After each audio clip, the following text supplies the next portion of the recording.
আল্লাহ পাক রব্বুল আলামিন বলেন, ওয়া মিন হাইথু খারাজাতা ফাওয়াল্লি ওয়াজহাকা শাতরাল মাসজিদিল হারাম। হে আল্লাহর পয়গম্বর, আপনি যেখানেই থাকেন, যেখান থেকে আপনি বের হবেন, আপনার চেহারা, আপনার রূখ, আপনার দিক হবে একটাই, বাইতুল্লাহ। আল্লাহ সুবহানাহু ওয়া তাআলা মসজিদে আকসার সঙ্গে মুসলমানদের, ইমানদারদের একটা ওতপ্রোত সম্পর্ক তৈরি করে দিলেন।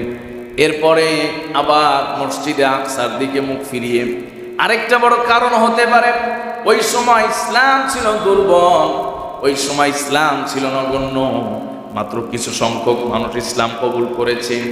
ইয়াহুদিরা বাইতুল মুকাদ্দাসকে মহাব্বত করার কারণে মদিনায় যখন মুসলমানেরা প্রথম গিয়েছেন, আবার সেই বাইতুল মুকাদ্দাসের দিকে মুখ ফিরিয়ে নামাজ আদায় করেন। এই একটা কারণে আলটিমেটলি ইয়াহুদিরাও মুসলমানদেরকে অনেকটা সমীহ করত, তাদেরকে পছন্দ করত, কারণ তাদের কাবা বাইতুল মুকাদ্দাস, সেদিকে মুখ ফিরিয়ে মুসলমানেরা নামাজ আদায় করে। সুবহানাল্লাহ। সম্মানিত সুধী মুসল্লিয়ানে কেরাম, প্রিয় দিনী ভাইয়েরা,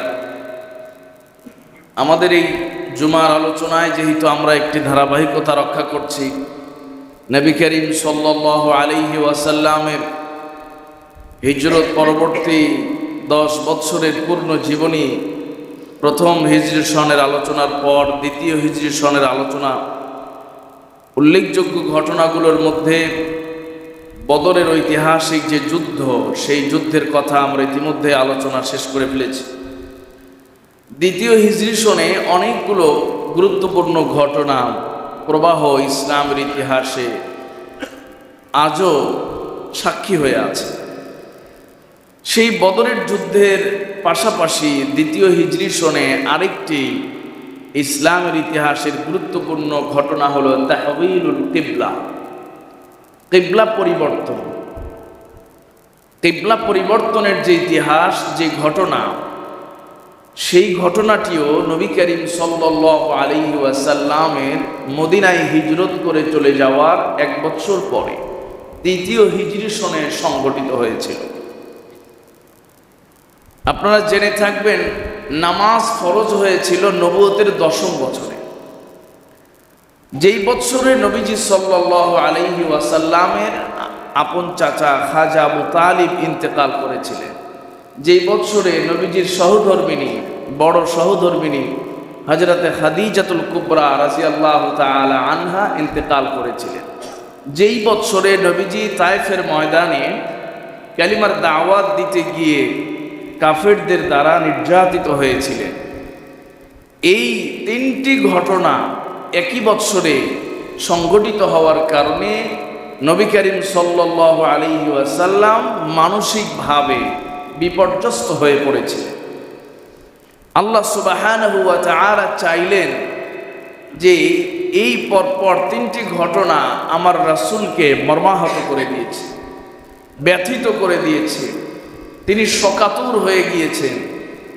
একে তো প্রয়োজন হারানোর ব্যথা বেদনা, দ্বিতীয়ত তায়েফের কাফেরদের কর্তৃক যে নির্যাতন নিপীড়ন, সব কিছু মিলিয়ে নবীজি সাল্লাল্লাহু আলাইহি ওয়াসাল্লাম এক কঠিন সময়ের সম্মুখীন হলেন নবুয়তের 10ম বছরে। আল্লাহ সুবহানাহু ওয়া তাআলা ওই বছরই পবিত্র কোরআনে সূরাত বনী ইসরাঈল, যেই সূরায় আল্লাহ পাক সেই মেরাজের ঘটনাকে আলোচনা করেছেন, উল্লেখ করেছেন। আল্লাহ পাক রব্বুল আলামিন বলেন, সুবহানাল্লাযী আসরা বিআবদিহি লাইলাম মিনাল মাসজিদিল হারাম ইলাল মাসজিদিল আকসা। মেরাজের প্রথম ধাপের কথা এখানে আলোচিত হয়েছে। এর পরের ধাপ মসজিদুল আকসা থেকে 7 আকাশ পেরিয়ে আরশে আজিম পর্যন্ত, সেই ঘটনা পবিত্র কোরআনের পাশাপাশি অসংখ্য হাদিসে বুখারী মুসলিমে বর্ণনা হয়েছে। সম্মানিত সুধী মুসল্লিয়ানে কেরাম, নবুয়তের 10ম বছরে নামাজ ফরজ হওয়ার পর থেকেই নবীজি সাল্লাল্লাহু আলাইহি ওয়াসাল্লাম বাইতুল মুকাদ্দাসের দিকে মুখ ফিরিয়ে নামাজ আদায় করছিলেন। সুবহানাল্লাহ। এবং হাদিস শরীফের মধ্যে এসেছে, নবীজি সাল্লাল্লাহু আলাইহি ওয়াসাল্লাম বাইতুল মুকাদ্দাসের দিকে এমনভাবে দাঁড়াতেন যে যেন কাবাও সামনে রয়ে যায়, আবার ওই বাইতুল মুকাদ্দাসের দিকটাও যেন তার সামনে থাকে। সুবহানাল্লাহ। একই সাথে তিনি দুটি কাবাকে সামনে রেখে নামাজ আদায় করতেন। হুজুর, এটা কিভাবে সম্ভব? যেহেতু বাইতুল্লাহ যখন আপনারা যাবেন তখন আমরা যেমন একদিক হয়ে নামাজ আদায় করি, বাইতুল্লাহ যারা উপস্থিত তাদের জন্য একদিক হয়ে নামাজ আদায় করার বিধান নেই। বাইতুল্লাহর চতুর্দিকে সামনে রেখে নামাজ আদায় করলেই নামাজ হয়ে যায়। সুবহানাল্লাহ। আমাদের এই দেশ থেকে বাইতুল্লাহকে আমরা এই দিক পশ্চিম দিকে অবস্থিত হিসাবে আমরা এই দিকে নামাজ আদায় করি। আরও অনেক দেশ আছে যারা পূর্ব দিগন্তে মুখ করে নামাজ আদায় করে। এভাবেই পৃথিবীর ছড়িয়ে থাকা লক্ষ লক্ষ কোটি কোটি মানুষ এট এ টাইম কাবার চতুর্দিকে ফিরিয়ে নামাজ আদায় করতেছে। সুবহানাল্লাহ। তো নবীজি সাল্লাল্লাহু আলাইহি সাল্লাম কাবার এমন একটা পাশে দাঁড়াতেন যেই পাশে দাঁড়ানোর কারণে সরাসরি কাবার সামনে হতো, আর ওই দিকটাতে বাইতুল মুকাদ্দাস থাকতো। সুবহানাল্লাহ। এভাবে নবীজি সাল্লাল্লাহু আলাইহি ওয়াসাল্লাম নামাজ আদায় করতেন। বাকি বিধান ছিল বাইতুল মুকাদ্দাসের দিকে ফিরিয়ে নামাজ আদায় করা। কিন্তু যেহেতু এটা ইব্রাহিমী কাবা এবং এটি প্রথম কাবা, প্রথম কিবলা বাইতুল্লাহ, মসজিদে হারাম, মসজিদে আকসার 40 বছর আগে মসজিদে হারামকে নির্মাণ করা হয়েছে। একই পয়গম্বর হযরত আদম আলাইহিস সালাতু ওয়াস সালাম 40 বছর আগে বাইতুল্লাহ নির্মাণ করেছেন, 40 বছর পরে মসজিদুল আকসা নির্মাণ করেছেন। নবীজি সাল্লাল্লাহু আলাইহি ওয়াসাল্লাম এভাবেই নামাজ আদায় করছিলেন। নবুয়তের 10ম বছর পেরিয়ে 11তম বছর, 12তম বছর, 13তম বছরে হিজরত করে মক্কা থেকে মদিনায় চলে গেলেন। আরেকটা ব্যাপার হলো যে মক্কায় কোনো পৌত্তলিক ছাড়া, মূর্তি পূজারী ছাড়া অন্য কোনো ধর্মের লোকের বসবাস ছিল কম, খুবই কম, ছিলই না। আর মদিনায় আমরা এর আগে আলোচনা করেছি 3টি গোত্র ছিল ইহুদিদের, বনু নজির, বনু কুরাইজা, বনু কাইনুকা। 3টি উল্লেখযোগ্য ইহুদি গোত্র, এরা সেই জেরুজালেম থেকে এসে মদিনায় অবস্থান করছিল। কারণ হলো এরা জানতো যে আখেরি জামানার পয়গম্বর আরবে আগমন এবং তিনি মক্কা থেকে মদিনায় হিজরত করে আসবেন। সুবহানাল্লাহ পরে। এবং তাদের বিশ্বাস ছিল এবং আছে যে আখেরি জামানার পয়গম্বর বনু ইসমাইল থেকে নয়, বরং বনু ইসরাইল থেকে হবে। একজন হলেন বনু ইসমাইল, হযরত ইব্রাহিম আলাইহিস সালাতু ওয়াস সালামের সন্তান হযরত ইসমাইল আলাইহিস সালাম। বনু ইসমাইল থেকে হবে না, বরং বনু ইসরাইল থেকে হবে। হযরত ইব্রাহিম আলাইহিস সালামের 2জন স্ত্রী ছিলেন, 2জন স্ত্রীর গর্ভে 2জন সন্তান ছিলেন। হযরত ইব্রাহিম আলাইহিস সালাম একজন স্ত্রীকে রেখেছিলেন বাইতুল্লাহর পাশে। হযরত ইব্রাহিম আলাইহিস সালাম দোয়া করেছিলেন, রব্বানা লিউকিমুস সালাত ফাজআল আফইদাতাম মিনান নাস তাহবি ইলাইহিম ওয়ারযুকহুম মিনাস সামারাত। মরু প্রান্তরে রেখে চলে গেলেন, কেউ নাই, মানুষ নাই, জন নাই। হযরত ইসমাইল আলাইহিস সালাম এবং তার মাকে রেখে গেছে। আর আরেক স্ত্রী তাদেরকে মসজিদুল আকসার পাশে রেখেছে। এই জন্য একই পয়গম্বরের 2জন সন্তানের মাধ্যমে আল্লাহ তাআলা একই সময় মসজিদে আকসাকেও আবাদ করেছেন, আবার মসজিদে হারামকেও আবাদ করেছিলেন। সুবহানাল্লাহ। আর আখেরি জামানার পয়গম্বর হযরত ইব্রাহিম আলাইহিস সালামের বংশ সিলসিলায় হযরত ইসমাইল আলাইহিস সালামের বংশে আসবেন, এটা আল্লাহ পাকের ঘোষণা ছিল। কিন্তু ইহুদিরা এটা মানতে রাজি নয়। তাদের কথা হলো যে হযরত ইব্রাহিম আলাইহিস সালাতু ওয়াস সালামের সন্তান ইসমাইলের বংশ থেকে নয়, বরং তার আরেক সন্তান যিনি ছিলেন ইসরাইল, ওই জেরুজালেমে, তার বংশ থেকেই নবীজি সাল্লাল্লাহু আলাইহি সাল্লামের আগমন ঘটবে। তো মদিনায় যেহেতু 3টি ইহুদি গোত্র ছিল, আর ইহুদিদের সবচেয়ে আপনার মহব্বতের প্রিয় জায়গা ছিল হলো বাইতুল মুকাদ্দাস। তো নবীজি সাল্লাল্লাহু আলাইহি সাল্লামের উপরে নামাজ ফরজ হওয়ার পরে নবীজি যখন মদিনায় হিজরত করে চলে গেলেন, ওই সময় ভৌগোলিক কারণে মক্কায় থাকতে নবীজি একই সাথে কাবা শরীফকে সামনে নিয়েও মসজিদে আকসার দিকে চেহারা ফিরিয়ে নামাজ পড়তে পারতেন। যেহেতু বাইতুল্লাহর চতুর্দিকেই কি করা যায়, মুখ করে নামাজ আদায় করা যায়। যে কোনো একদিকে মুখ করলে ওই দিকে যদি আবার মসজিদে আকসা থাকে তাহলে অ্যাট এ টাইম সামনে বাইতুল্লাহ, আবার এর ওই দিকটাই হলো মসজিদে আকসার দিক। এটা সম্ভব ছিল, কিন্তু মদিনায় যাওয়ার পরে ভৌগোলিক কারণে এটা আর সম্ভব হলো না। কারণ মসজিদে আকসা মনে করেন পূর্ব দিকে, আর মসজিদে হারাম মনে করেন উত্তর দিকে। একই সাথে বাইতুল্লাহর দিকে চেহারা করবেন, আবার মসজিদে আকসার দিকে চেহারা করবেন, এটা সম্ভবপর হচ্ছিল। নবী করিম সাল্লাল্লাহু আলাইহি ওয়াসাল্লাম মক্কাকে ভালোবাসতেন, মহাব্বত করতেন। এই ভালোবাসার দুটি প্রধান কারণ ছিল। একটি কারণ হলো নবীজি সাল্লাল্লাহু আলাইহি সাল্লামের ওতন, জন্মভূমি, জন্মভূমির প্রতি মানুষের টান, এটা ফিতরি স্বভাবগত টান। আরেকটা বড় কারণ ছিল, সেটি হলো যে প্রথম কেবলা, প্রথম মসজিদ, মসজিদে হারাম, এই মসজিদে হারাম বাইতুল্লাহ এটা মক্কায় অবস্থিত। তো নবীজি সাল্লাল্লাহু আলাইহি সাল্লাম একই তো নিজের জন্মভূমি ছেড়ে গেছেন, দ্বিতীয়ত আবার বাইতুল্লাহ ছেড়ে গিয়েছেন। এখানে থাকতে বাইতুল্লাহর দিকেও মুখ ফিরাতে পারতেন, মসজিদে হারামের আকসার দিকেও মুখ ফিরাতে পারতেন, কিন্তু মদিনায় যাওয়ার পরে শুধুমাত্র মসজিদে আকসা ছাড়া আর মসজিদে হারামের দিকে ফিরে নামাজ আদায় করার মতো সুযোগ হলো না। এখন মসজিদে হারামের দিকে নামাজ আদায় করলে হবে না, কারণ ওই সময় পর্যন্ত আল্লাহ পাকের তরফ থেকে মসজিদে হারামকে কেবলা মেনে নামাজ পড়ার বিধান আসে নাই।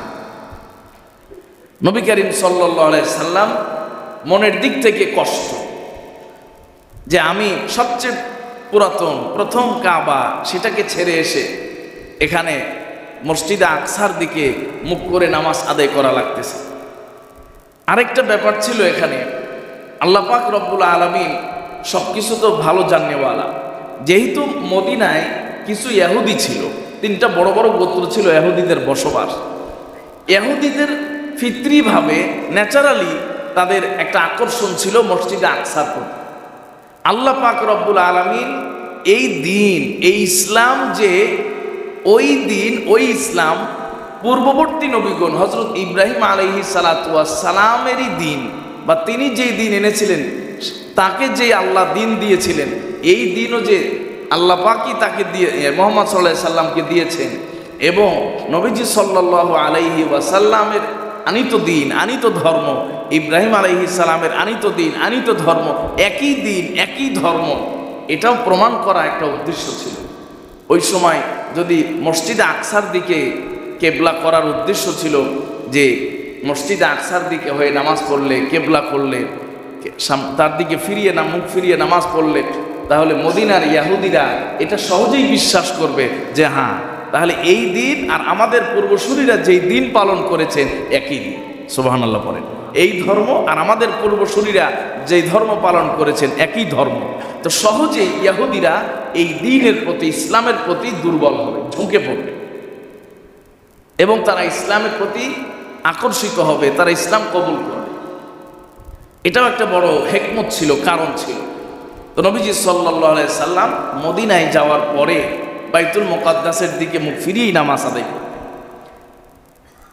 বিষয়টা হলো, ইহুদিরা এই সময় যেহেতু মুসলমানেরা বাইতুল মুকাদ্দাসের দিকে মুখ ফিরিয়ে নামাজ আদায় করছে, আর এই বাইতুল মুকাদ্দাস হলো ইহুদিদের মূল কেবলা, ইহুদিদের মূল কাবা। এই জন্য তারা নিজেরা গর্ব করত যে তোমরা তো মুসলমান, কিন্তু আমাদের কেবলার দিকে মুখ ফিরিয়ে তোমরা নামাজ আদায় করো। এই বলে তারা হাসাহাসি করতো, ঠাট্টা করতো, বিদ্রুপ করতো, এবং তাদেরকে শ্রেষ্ঠ মনে করত। নবীজি সাল্লাল্লাহু আলাইহি সাল্লামের মনে একে তো ব্যথা, বাইতুল্লাহ ছেড়ে এসেছে, আবার বাইতুল্লাহর দিকে চেহারা করারও সুযোগ নাই। দ্বিতীয়ত সাহাবায়ে কেরাম প্রতিনিয়ত ট্রলের শিকার হচ্ছে, তাদেরকে ট্রল করা হয়, ঠাট্টা করা হয়, বিদ্রুপ করা হয়। এই বলে তখন নবীজি সাল্লাল্লাহু আলাইহি ওয়াসাল্লাম মনের মধ্যে চাইলেন যে যদি মুসলমানদের জন্য একটা স্বতন্ত্র কেবলা থাকে, মুসলমানদের জন্য যদি একটা স্বতন্ত্র, একটা নির্দিষ্ট আজীবনের জন্য একটা কেবলা থাকতো, তাদেরকে কেবলার মাধ্যমে আল্লাহ তাআলা যদি শ্রেষ্ঠত্ব মণ্ডিত করতেন, তাহলে মুসলমানদের জন্য ভালো হতো। আল্লাহ সুবহানাহু ওয়া তাআলা পবিত্র কোরআনুল হাকিম সূরাতুল বাকারা 144 নম্বর আয়াতে কারীমার মধ্যে আল্লাহ পাক জানিয়েছেন, আল্লাহ সুবহানাহু ওয়া তাআলা বলেন, قد نرى تقلب وجهك في السماء فلنولينك قبلة ترضاها فول وجهك شطر المسجد الحرام। আল্লাহ পাক রব্বুল আলামিন বলেন, قد نرى تقلب وجهك في السماء। হে আল্লাহর পয়গম্বর, আপনি যে বারবার আসমানের দিকে তাকান, এটি আমি রব, আমি আপনার মালিক লক্ষ্য করতেছি। সুবহানাল্লাহ। নবী করিম সাল্লাল্লাহু আলাইহি সাল্লাম আসমানের দিকে বারবার তাকান। তাকাল্লুবা ওয়াজহিকা ফিস সামা, আপনি আপনার চেহারাটাকে বারবার আসমানের দিকে ফিরিয়ে দেন। হয়তো আপনি কোনো কিছুর অপেক্ষায় আছেন, কোনো কিছু আপনি চাচ্ছেন, কোনো কিছু আপনি তামান্না করেন, আকাঙ্ক্ষা করেন, সেটি আমি লক্ষ্য করছি।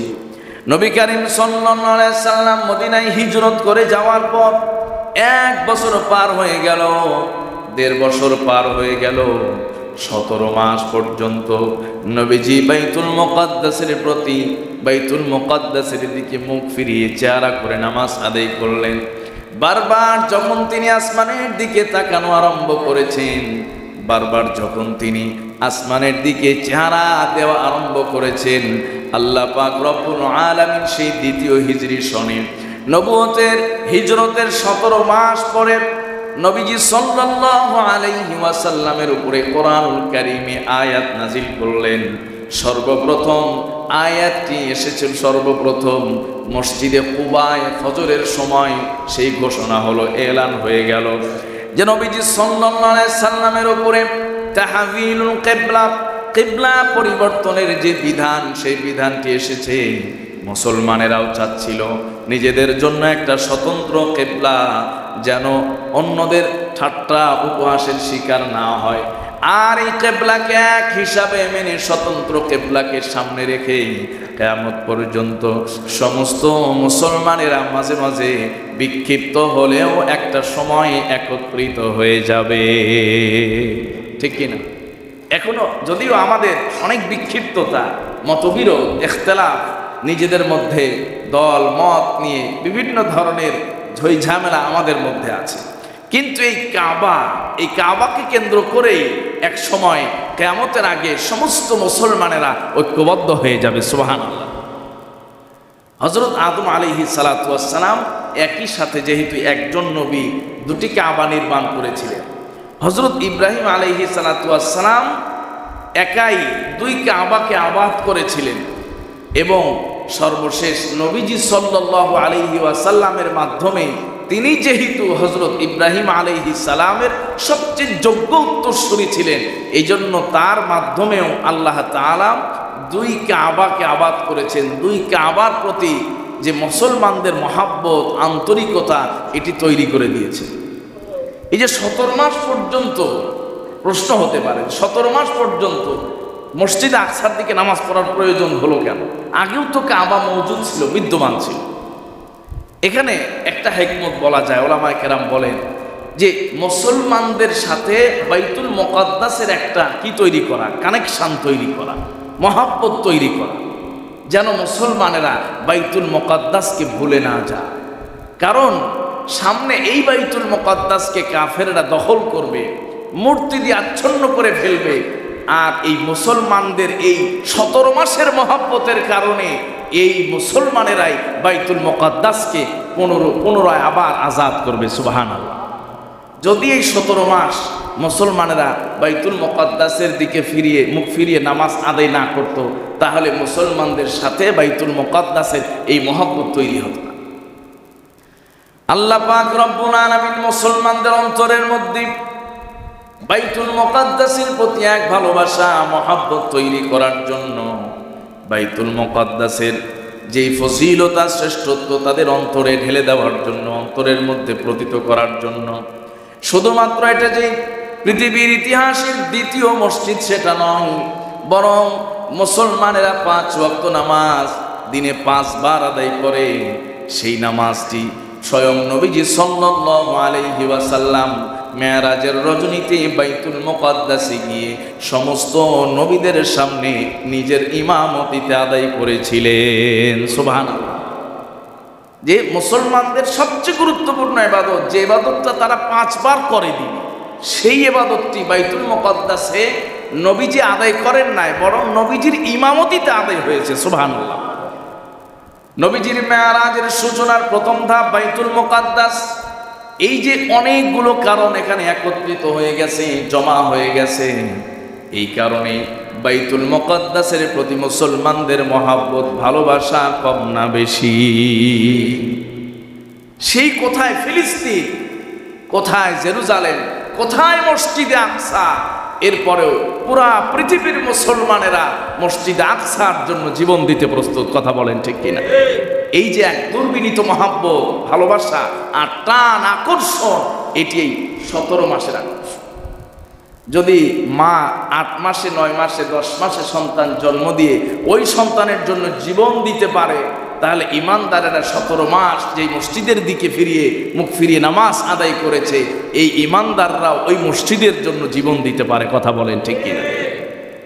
আসলে অনেক সময় আমাদেরকে বলে মানুষেরা যে মসজিদে আকসা কোথায়, আর আপনারা আন্দোলন করেন বাংলাদেশে। এক শ্রেণীর মানুষ আছে, তাদের চুলকানি। আসলে মুসলমানদের সাথে মসজিদে আকসার সম্পর্ক এই দূরত্বের বিবেচনায় সম্পর্ক বিবেচনা করলে হবে না, অস্তিত্বের বিবেচনায় বিবেচনা করতে হবে যে মুসলমানদের অস্তিত্বের সাথে, ঈমানের অস্তিত্বের সাথে মসজিদে আকসার সাথে সম্পর্ক বিরাজমান। কথা বলুন ঠিক কিনা? সম্মানিত ভাইয়েরা আমার, তো মসজিদে আকসার প্রতি মসজিদে আকসার দিকে মুখ ফিরিয়ে নবীজি সাল্লাল্লাহু আলাইহি সাল্লাম 17 মাস পর্যন্ত নামাজ পড়লেন। তাহলে একটা বড় হিকমত ছিল যে মুসলমানদের সাথে মসজিদে আকসার মহাব্বত, ভালোবাসা তৈরি করে দাও। আল্লাহ সুবহানাহু ওয়া তাআলা মসজিদে আকসার সঙ্গে মুসলমানদের, ইমানদারদের একটা ওতপ্রোত সম্পর্ক তৈরি করে দিলেন। এরপরে আবার মসজিদে আকসার দিকে মুখ ফিরিয়ে আরেকটা বড় কারণ হতে পারে, ওই সময় ইসলাম ছিল দুর্বল, ওই সময় ইসলাম ছিল নগণ্য, মাত্র কিছু সংখ্যক মানুষ ইসলাম কবুল করেছে। ইহুদিরা বাইতুল মুকাদ্দাসকে মহাব্বত করার কারণে মদিনায় যখন মুসলমানেরা প্রথম গিয়েছেন, আবার সেই বাইতুল মুকাদ্দাসের দিকে মুখ ফিরিয়ে নামাজ আদায় করেন। এই একটা কারণে আলটিমেটলি ইহুদিরাও মুসলমানদেরকে অনেকটা সমীহ করত, তাদেরকে পছন্দ করত, কারণ তাদের কাবা বাইতুল মুকাদ্দাস, সেদিকে মুখ ফিরিয়ে মুসলমানেরা নামাজ আদায় করে। সুবহানাল্লাহ। হিকমত, কৌশল, যে ইহুদিদের মানসিকভাবে, মনস্তাত্ত্বিকভাবে ইহুদিরা মুসলমানদের প্রতি অনেকটা সন্তুষ্ট ছিল, কারণ তাদের কাবার দিকে ফিরিয়েই মুসলমানেরা কি করতেছে? নামাজ আদায়। আমি আর আপনি দুজনেই সফরে বের হয়েছে, দুজনের গন্তব্য যদি হয় সিলেট, সায়দাবাদ গিয়ে দেখা হয়, দেখা যাবে একই গাড়িতে ওঠার চেষ্টা করে, আবার কোনো ক্রমে একই গাড়িতে উঠে গেছে, তখন আর যাই হোক এই গন্তব্য পর্যন্ত দুইজনের একটা আন্তরিকতা, সুবিধা অসুবিধা মানুষ শেয়ার করে। কথা বলেন ঠিক কিনা? অপরিচিত মানুষও অনেক সময় পরিচিত হয়ে যায়। ঠিক যেহেতু ইহুদিরা বাইতুল মুকাদ্দাসকে পছন্দ করত, ভালোবাসত, মহব্বত করত, তাদের নিজস্ব কাবা মনে করত, মদিনায় হিজরত করে মুসলমানেরা যাওয়ার পরে দেখলেন এরা তো আমাদের দলের লোক, আমরা যেদিকে ফিরে নামাজ পড়ি এরাও ওই দিকে মুখ ফিরিয়ে নামাজ পড়ে। এই জন্য প্রাথমিক ইহুদিদের পক্ষ থেকে যে শত্রুতা, বিদ্বেষ, এটা ইহুদিরা প্রকাশ করতে পারে নাই। এটা আল্লাহ পাক রব্বুল আলামিনের হিকমা, আল্লাহ পাকের হিকমত, আল্লাহর কৌশল বোঝা বড় কঠিন। কথা বলেন ঠিক কিনা? মুসলমানরা আস্তে আস্তে শক্তিশালী হয়ে গেছে, ইসলাম প্রসারিত হয়ে গেছে, প্রচার হয়ে গেছে, প্রতিষ্ঠিত হয়ে গেছে। আল্লাহ বললেন এখন ইসলামকে পুরা পৃথিবীর সমস্ত আদিয়ান থেকে, ধর্ম থেকে পার্থক্য করতে হবে, শ্রেষ্ঠত্ব মণ্ডিত করতে হবে, আর সুযোগ নাই। এখনই আমি বাইতুল মুকাদ্দাস থেকে মুখ ফিরিয়ে বাইতুল্লাহর দিকে মুখ ফিরিয়ে নামাজ আদায় করার বিধান দিয়ে দিলাম। সুবহানাল্লাহ। আল্লাহ পাক রব্বুল আলামিন বলেন, ওয়া মিন হাইথু খারাজতা ফাওয়াল্লি ওয়াজহাকা শাতরাল মাসজিদিল হারাম। আল্লাহর পয়গম্বর, আপনি যেখানেই থাকেন, যেখান থেকে আপনি বের হবেন, আপনার চেহারা, আপনার রূপ, আপনার দিক হবে একটাই, বাইতুল্লাহ। সুবহানাল্লাহ। নবীজি সাল্লাল্লাহু আলাইহি সাল্লাম মসজিদে বনি সালামা, মদিনার মসজিদে বনি সালামা, যাকে মসজিদুল কিবলাতাইন বলা হয়, নবীজি সেখানে গিয়ে এক বাসায় মেহমানদারির ব্যবস্থা ছিল। জোহরের নামাজ আদায় করলেন। জোহরের নামাজের মধ্যে 2 রাকাত মাত্র আদায় করে শেষ করেছেন। ইত্যবসরে জিবরিল আলাইহিস সালাতু ওয়াস সালাম এসে কানে কানে তাহবিলে কিবলার আয়াত শোনায়া দিলেন। আর জিবরিল নিজে হাত ধরে 2 বাহু ধরে মসজিদুল আকসার দিক থেকে চেহারাটাকে ঘুরিয়ে মসজিদে হারামের দিকে করে দিলেন। সুবহানাল্লাহ। নবীজি সাল্লাল্লাহু আলাইহি ওয়াসাল্লাম 4 রাকাত নামাজের 2 রাকাত মসজিদে আকসার দিকে মুখ ফিরিয়ে আদায় করেছেন। বাকি 2 রাকাত মসজিদে হারামের দিকে চেহারা করে আদায় করে নামাজ সমাপ্ত করলেন। জোরে বলেন সুবহানাল্লাহ। নবীজি সাল্লাল্লাহু আলাইহি সাল্লাম যেই মেহরাবে জোহরের নামাজ 4 রাকাত নামাজের 2 রাকাত মসজিদে আকসার দিকে আর 2 রাকাত মসজিদে হারামের দিকে, সেই মেহরাব আজও বিদ্যমান মসজিদে জুল কিবলাতাইন। ওই মসজিদকে মসজিদে জুল কিবলাতাইন বলা হয়, 2 কিবলার মসজিদ। যেই মসজিদে নবীজি একই নামাজ 2 কিবলাকে সামনে রেখে সম্পন্ন করেছিলেন। সুবহানাল্লাহ। প্রিয় মুসলমান ভাইয়েরা আমার, কিবলা যখন পরিবর্তন হয়ে গেল, এর আগে আল্লাহ পাক রব্বুল আলামিন পবিত্র কোরআনুল কারীমের সূরা বাকারা নাসিখ মানসুখ সম্পর্কে আলোচনা করেছেন। মা নানসাখ মিন আও নুনসিহা নাতি বিখাইরিম মিনহা আও মিসলিহা। এই সম্পর্কে আগে আল্লাহ আলোচনা করেছেন, কারণ কোনো একটা আনকমন বিষয়, কোনো একটা আনকমন বিষয়, অপরিচিত বিষয় সহজে শ্রোতাকে খাওয়ানো যায় না। কথা বলেন ঠিক কিনা?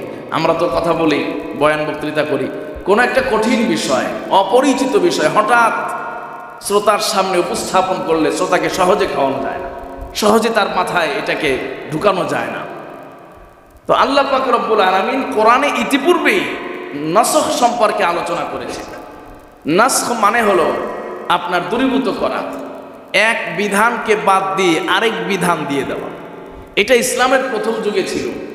সাময়িকভাবে কোনো বিধানকে জারি করার পরে সেই বিষয়টা যখন সমাধা হয়ে যেত, তখন আল্লাহ পাক রব্বুল আলামিন ওই বিধানকে বাদ দিয়ে নতুন করে আরেক বিধান দান করতেন।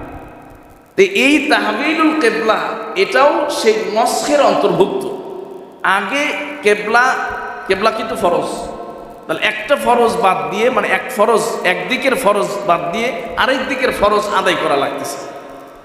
তো এর আগে আল্লাহ তাআলা আলোচনা করেছেন নসখ সম্পর্কে, যে শরীয়তে এরকম কিছু ঘটবে যে আগে একরকম ছিল, পরবর্তীতে আরেক রকম হয়ে যাবে। আগে মনে করেন হালাল ছিল, পরবর্তীতে হারাম হয়ে যাবে। আগে মনে করেন এটা মানুষ এই কাজটা করত, পরবর্তীতে আল্লাহ পাক সেটার উপরে নিষেধাজ্ঞা দিয়ে দিবেন। যেমন মদের ব্যাপার আছে, আগে আল্লাহ পাক বলেন নাই হারাম হালালের কথা, পরবর্তীতে হারাম করে দেওয়া হয়েছে। এরকম কিছু বিষয় আল্লাহ সুবহানাহু ওয়া তাআলা নসখ সম্পর্কে আলোচনা করলেন, কারণ আল্লাহ জানেন যে এত বড় গুরুত্বপূর্ণ বিষয়, কিবলার পরিবর্তনের মতো গুরুত্বপূর্ণ বিষয়, এটা ঘটার সাথে সাথে একদল লোক ইসলামের বিরুদ্ধে লেগে যাবে।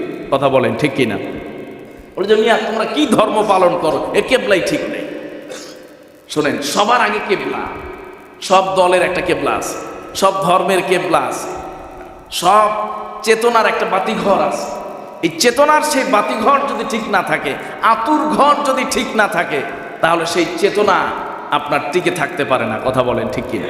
তো ইসলাম যেহেতু এত বড় একটা দিন, শ্রেষ্ঠ দিন, আর এই দিনের মধ্যে তোমরা মিয়া তামাশা শুরু করে দিছো। একবার বাইতুল মুকাদ্দাসের দিকে নামাজ পড়ো, আর একবার বাইতুল্লাহর দিকে নামাজ পড়ো। আল্লাহ পাক রব্বুল আলামিন এটা জানতেন যে এক শ্রেণীর লোকেরা এ ধরনের কথাবার্তা শুরু করে দিবে। এই জন্য আগেই আল্লাহ পাক নসখ সম্পর্কে আলোচনা করেছেন, যে নসখ সম্পর্কে ধারণা দিয়েছেন যে শরীয়তে এমন বিধান ঘটবে ইসলাম পূর্ণ হওয়ার আগ পর্যন্ত, নবীজি সাল্লাল্লাহু আলাইহি ওয়াসাল্লামের সেই বিদায় হজের ভাষণের আগ পর্যন্ত। এর আগেই নসখ বন্ধ হয়ে গেছে, যে নবীজির মাধ্যমে সব কিছু পূর্ণ হওয়ার আগ পর্যন্ত এই ধরনের অনেক বিষয়ের সম্ভাবনা রয়েছে। আল্লাহ পাক রব্বুল আলামিন যেহেতু কোরআনকে মানুষের সুবিধা অনুযায়ী, মানুষের প্রয়োজন অনুযায়ী নাজিল করেছেন, প্রেসক্রিপশনের মতো। অনেক সময় ডাক্তার সাহেব এই ওষুধ দিয়ে দেন, 1 সপ্তাহ খাবেন, এরপর এটা বন্ধ, আছে না নাই? ঠিক কোরআনটাও এরকম মানুষের জন্য প্রেসক্রিপশন। আল্লাহ পাক রব্বুল আলামিন যখনই তাহবিলুল কিবলা, কিবলা পরিবর্তনের আয়াত নাজিল করলেন, তখনই এক শ্রেণীর লোক সায়াকুলুস সুফাহা মিনান নাসি মা ওয়াল্লাহুম আন কিবলাতিহিমুল্লাতী কানু আলাইহা কুল লিল্লাহিল মাশরিক ওয়াল মাগরিব। যারা সুফাহা, বেওকুফ, নির্বোধ, এরা বলা শুরু করলো আন কিবলাতিহিমুল্লাতী কানু আলাইহা, তোমরা তো ওই কেবলা থেকে মুখ ফিরিয়ে নিয়েছো, ইতিপূর্বে যে কেবলার দিকে তোমরা ছিলা। মানে এই দিকে এই কথা বলে তারা ইঙ্গিত করত, এই কথা বলে তারা ইঙ্গিত করত যে তোমাদের আগের কেবলা সঠিক ছিল নাকি ভুল ছিল। তাই বাইতুল মুকাদ্দাস যে কেবলা, এটাকে তো ভুল বলার কোনো কি নাই, সুযোগ নাই। কথা বুঝতে হবে, ভুল বলার সুযোগ নাই। যদি বলো যে আগের কেবলা সঠিক ছিল, তাহলে সঠিক থাকার পরেও কেন কেবলা পরিবর্তন করলা, তাহলে এটা বেঠিক। মানে এই কথার অন্তর আড়ালে তারা যেন এই প্রশ্নটা ছড়ে দিত যে হয়তো তোমাদের আগের কেবলা ঠিক ছিল অথবা বেঠিক ছিল। যদি বলো ঠিক ছিল, তাহলে এখন পরিবর্তন করাটা হলো অনর্থ। আর যদি বলো বেঠিক ছিল, তাহলে 17 মাস তোমরা নামাজ পড়েছো কেবলাহীন। কথা বলেন ঠিক কিনা? ইসলামের শত্রুরা এই একটা প্রশ্ন ছুড়ে দেওয়া আরম্ভ করলো, এই নিয়ে আলোচনা শুরু করলো, যেটা আল্লাহ পাক পবিত্র কোরআনে সূরা বাকারায় কোট করেছে। আল্লাহ পাক রব্বুল আলামিন বলেন, যারা নির্বোধ, যারা ইসলামের দুশ্চর্চা এবং ইসলামের বিষয়গুলোকে গভীরভাবে উপলব্ধি করতে পারে না, ইসলামের বিষয়গুলোকে, বিধানগুলোকে গভীরভাবে যারা উপলব্ধি করতে পারে না, ওই সকল মানুষগুলোই এমন কথাবার্তা ছুড়ে দিবে, এমন কথাবার্তা বলবে। আল্লাহ পাক বললেন, হে আল্লাহর পয়গম্বর, এমন প্রশ্ন যদি আপনার কাছে আসে, এমন প্রশ্ন যদি আপনাকে কেউ করে, তাহলে আপনি বলে দেন, কুল লিল্লাহিল মাশরিক ওয়াল মাগরিব, এই পূর্ব পশ্চিম যা কিছু আছে সকল দিকের যিনি মালিক তিনি কে? আল্লাহ বলেন, বলে দেন, কুল লিল্লাহিল মাশরিক ওয়াল মাগরিব, এই পূর্ব পশ্চিম সমস্ত দিগন্তই আল্লাহ পাকের অধীনস্থ, আল্লাহ পাকের তাবে। আল্লাহর আদেশ পালন করাই হলো এখন মুখ্য উদ্দেশ্য। আল্লাহ যদি বাইতুল মুকাদ্দাস থেকে মুখ ফিরিয়ে বাইতুল্লাহর দিকে না করে অন্য আরেক মসজিদের দিকে মুখ ফিরিয়ে নামাজ আদায় করতে বলতেন, স্বয়ং ওই সময় নবীজি এবং সাহাবায়ে কেরাম ওই দিকে মুখ ফিরিয়ে নামাজ পড়তেন। কথা বলেন ঠিক কিনা? কাবা মানে কি? কাবা মানে হলো আল্লাহর আদেশ পালন করা। আল্লাহ বলছেন ওই দিকে মুখ করো, বাস। আল্লাহ বলছিলেন 17 মাস মসজিদে আকসার দিকে চেহারা ঘুরাও। আল্লাহ বলেছেন এখন আর সময় নাই, এখন মসজিদে হারামের দিকে মুখ ফিরিয়ে দাও, 1 সেকেন্ড দেরি করার সুযোগ নাই। কথা বলেন ঠিক কিনা? আল্লাহ তাআলা নিজে জানিয়েছেন, সাফ জানিয়েছেন, কুল লিল্লাহিল মাশরিক ওয়াল মাগরিব, পূর্ব পশ্চিম যেদিকে আল্লাহ আদেশ করবেন, এই সব কিছু আল্লাহর ইখতিয়ারে। আল্লাহর আদেশ পালন করাই হলো এখানে মুখ্য উদ্দেশ্য। এই জন্য ইমানদারদের মূল বিষয় হলো আল্লাহর আদেশ পালন। আল্লাহ বলছেন, বাস, শেষ। ইসলামের এই জন্য ইসলামের সমস্ত বিধিবিধানের পেছনে যৌক্তিকতা তালাশ করা জায়েজ নাই। যৌক্তিকতা তালাশ করা কি নাই? জায়েজ নাই। নামাজ কেন আল্লাহ ফরজ করছেন? জায়েজ নেই।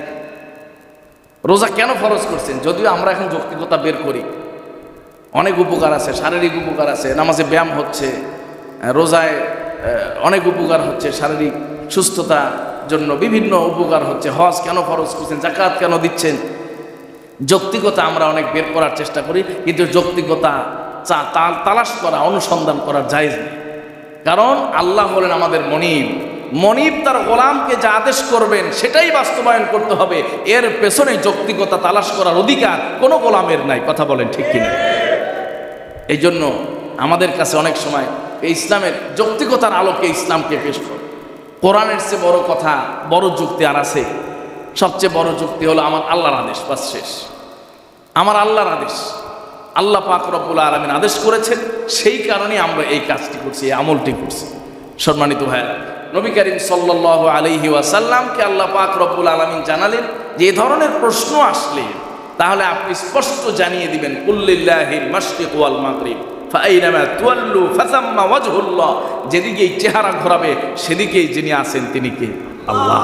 আর সেদিকে তিনি আদেশ করে দিয়েছেন, ওদিকে আপনি চেহারা ঘোরালে ওদিকে আল্লাহ আছে। সম্মানিত ভাইয়েরা আমার, এই জন্য আল্লাহ পাক রব্বুল আলামিনের প্রতি ইমানদারদের অগাধ বিশ্বাস এবং ভালোবাসা, অগাধ বিশ্বাস এবং ভালোবাসা, এই ভালোবাসা এবং বিশ্বাসের জায়গায়, এই ইজ্জতের জায়গায় কেউ যদি কুঠারাঘাত করতে চায়, ইমানদাররা সেটা সহ্য করতে পারে না। কথা বলেন ঠিক কিনা? আজকে ইমানদারদেরকে বাংলায় তাওহীদি জনতা বলে। কি বলে? তাওহীদি জনতা। তাওহীদি জনতার একটা সংক্ষিপ্ত অর্থ হল ইমানদার, যারা এক আল্লাহকে বিশ্বাস করে। আল্লাহর প্রতি ইমানদারদের যে আস্থা এবং বিশ্বাস এবং যে ভালোবাসা, সেই জায়গায় ইমানদাররা কোনোদিন কম্প্রোমাইজ করতে পারে না। সম্মানিত ভাইয়েরা, সাম্প্রতিক আপনারা শুনেছেন সোশ্যাল মিডিয়ায়, এটা এখন বর্তমানে ভাইরাল, যে আল্লাহ রাব্বুল আলামিন সম্পর্কে এমন কুরুচিপূর্ণ বক্তব্য ইতিপূর্বে আগে বাংলাদেশে কারোর মুখ থেকে শোনা যায় না। কথা বলেন ঠিক কিনা? একজন ছিল তাসলিমা নাসরিন, তাকে এদেশের তাওহীদি জনতা, এদেশের ইমানদার মুসলমানেরা এই বাংলার পবিত্র জমিন থেকে বিতাড়িত করে তার আপনজনদের কাছে পৌঁছে দিয়েছে। কথা বলেন ঠিক কিনা?